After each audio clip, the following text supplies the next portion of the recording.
Alright guys, here's the last episode. Give me a second.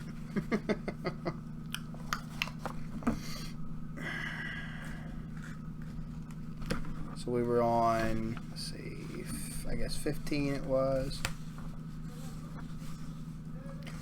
No, 14. No, we're going to go to 15. No, we already did 15. The priciest spherical order goes 16. An alternative approach to the alternator delete for vehicles on hypermiling websites. Still get you a decent fuel economy increase. Rewire the electrical system. This is part 1 of it now. Rewire the electrical system using alternator's rectifier diode in a separate portion of it, so you can recharge a deep cycle battery. Okay, so you can recharge. So you can recharge a deep cycle battery by itself and use extra bright LEDs to replace all of the lights in the vehicle separately. Another badass wiring trick you can do is adjust the brightness of your extra LED lights from in your console and on the outside, the back and front, using those little dial knobs like they used to do on them lamps. You can get those.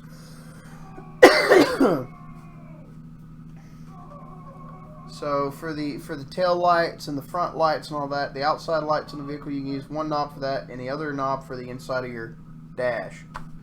There's a mod you can use for the inside of your dash of your vehicle that you can take the dash off and put foiling and a lining back there, and to insulate that and reflect the heat back in the engine bay, and also reflect that light so it'll be brighter in there. Modding of the alternator circuitry part 2. This modification is for either a diesel engine or a spark ignited engine with a modern system, especially if it's one adapted to a homemade magnet. If it's a directly engine driven homemade magneto alternator built from stronger but lighter weight materials and can power a CDI or plasma ignition on a modern car. A voltmeter setup to tell you you could use it without, but still you can use it.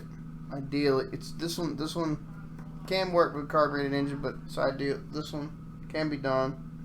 You just have to watch it more because if you're going to use a battery to run the ignition system, you have to keep an eye on it more often. But this is ideal for a diesel or like I said, a magneto alternator, direct engine driven magneto alternator powered ignition system type engine. A voltmeter setup to tell you when the battery or batteries are low, paired with a customized switch to turn that part of the rewire of the electrical system back off or on to charge the batteries. Now, a cool little trick for the magneto alternator thing I want to point out is the magnetic field for each magnet in the magneto can be very magnetized after it goes away within 400 to 500 years with the right technologies. We've had remagnetization tech for a long time. That is very possible. So it's number 16. Number 17. Here it comes.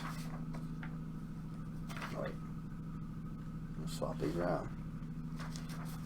17. Get yourself an independent oil pressure system drawing off the engine crankcase, as mentioned in, I think it's mentioned in Super Gas Saver Secrets by George Weissman, or Double Mileage Guaranteed, or one of them. Because so it'll build up oil pressure in the engine before it allows the engine to start, which allows the engines to last longer due to now having oil pressure at startup. Which, if you have none, like in most cases, starting up a car engine causes the most wear. So having the oil under the right pressure at the start is gonna extend the engine oil life. It's gonna get rid of that scraping that happens at the start. It's gonna be smoother. It's gonna start smoother. It's gonna be beautiful. I may advocate this for all engines, honestly, because you can change your oil every 5,000 to 7,000 miles, 5,000 to 7,000 miles, and you can keep the inside of that sucker clean and running far longer. If you're using older engines, and you're gonna if you're using older engines to do this with, and you want to use a bio-based oil or synthetic oil, change them fucking seals, or they're gonna leak. Okay? And if you're turboing, this will really be handy to pair with as well, including having a temp shut off when the engine is turned off, so the pressure system pumps oil through the turbo's bushings and the rest in through the bottom of the engine until it is cooled down enough for the circuit to shut off completely.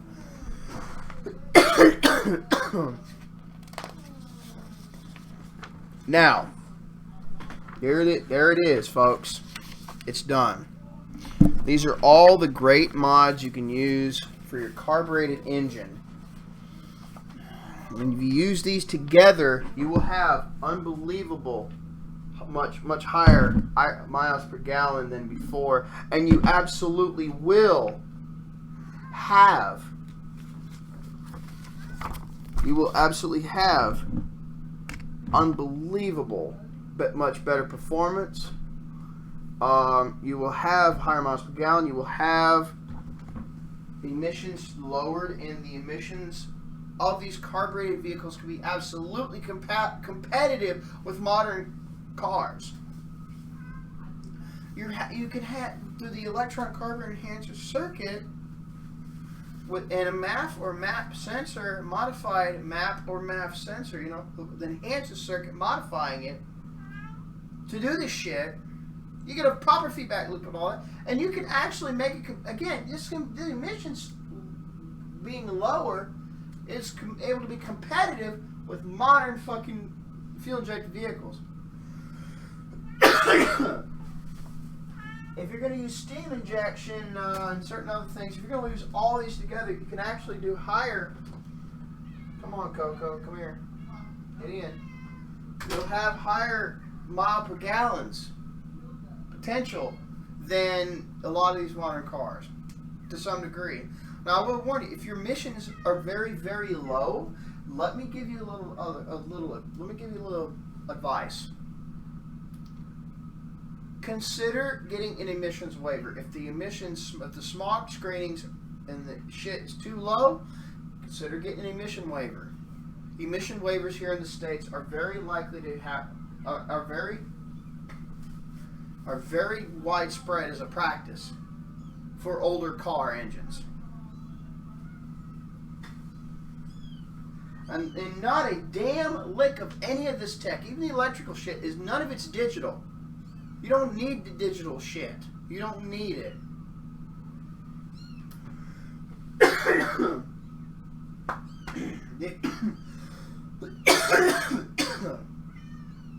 The only thing digital I would be lenient to is progression ignition, or progressive ignition, whatever the name of the.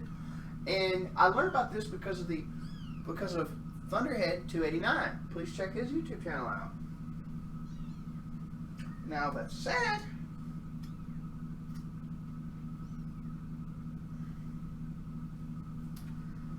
my absolute final things to check out for you to check out is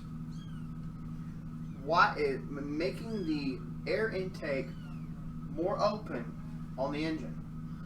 Max boosting and budget boosting channels have these videos, and you're not getting on my desk, Missy. You're not getting on my desk. No. She's very stubborn about wanting to get on my desk, crawl my shit. Very stubborn about that. Yeah, you're hearing kittens.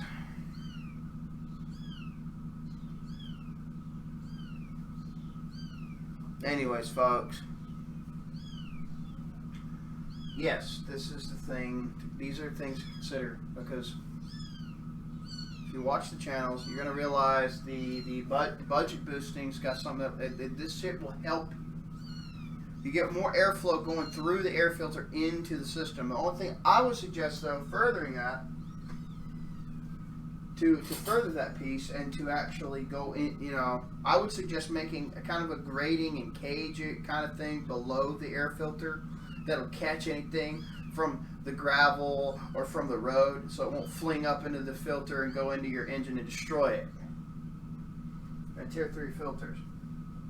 I would strongly suggest that, like a cage, like a grating system of some sort, or mesh netting kind of thing below the bottom of the air filter. If you're going to cut that and you're going to make the airflow through the box and make it look like it's from the factory, but the air intake's wider and more open, I would suggest doing that below it. That kind of netting, mesh wire, great screening kind of effect below it, so it'll catch it, so it keeps anything from getting up in that filter and fucking your engine over, because you don't want that.